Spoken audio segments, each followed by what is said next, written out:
One of the questions I'm asked a lot on my website is, how do I show my ex that I have changed?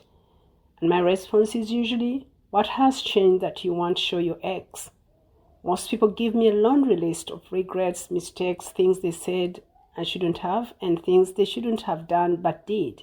So I ask again, so what has changed? What do you mean? What exactly do you want to know? I mean, how are you different? What actual changes have you made? How much improvement or personal work have you done since the breakup? If nothing is significantly different about you, it's going to show. It's your ex. They know you, or at least they think they know you. And if you say, I want us to have a fresh start, they will think, yeah, right. It is still the same old you. Why should I believe you? While awareness is the first necessary step to changing behavior, it's not enough. We all know at least one person who knows what to do to lose weight, but never loses the weight. An addict who knows all about addiction, but can't kick the habit. A friend who has a list of behaviors they say they want to change, but never do anything to change. It is no wonder that many people think people don't change. Your ex needs more than your regrets or plans for change. They need to see that you have changed for them to believe that a different and better relationship is possible. If your ex can't see how the relationship will be any different, they will not want to come back to the same dynamic, same relationship. You can only show you have changed if you have actually changed. You can't say, for example, I want to communicate better, and then don't try to learn how to communicate better. You need more than awareness of the behavior and more than the desire to change.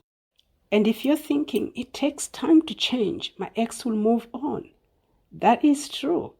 But your ex will also move on if you don't change. Going back to your ex after a few days claiming that you are an entirely different person is suspicious. Efforts to convince your ex that you have changed will almost certainly be met with resistance and distrust. So don't focus on the amount of time it takes to change. Focus on changing. And because internal changes are not so noticeable, you may have to work harder on changes that are more noticeable. If there's so much change to do, begin with the areas that caused you the most pain, present the most concern, or will have the biggest impact. Start with identifying the behavior or behaviors that need to change, outline the steps that you need to take, and then do the work. And last, start practicing the new behavior. This may mean avoiding situations that trigger the behavior or habit that you're trying to change. From time to time, you may slip back into old behavior. That is normal. Be patient with yourself. Any changes that you make must be something that makes you a better person and thereby a better partner. Don't change the things that are already good about you. This will only turn you into someone else, someone your ex may not recognize or be attracted to.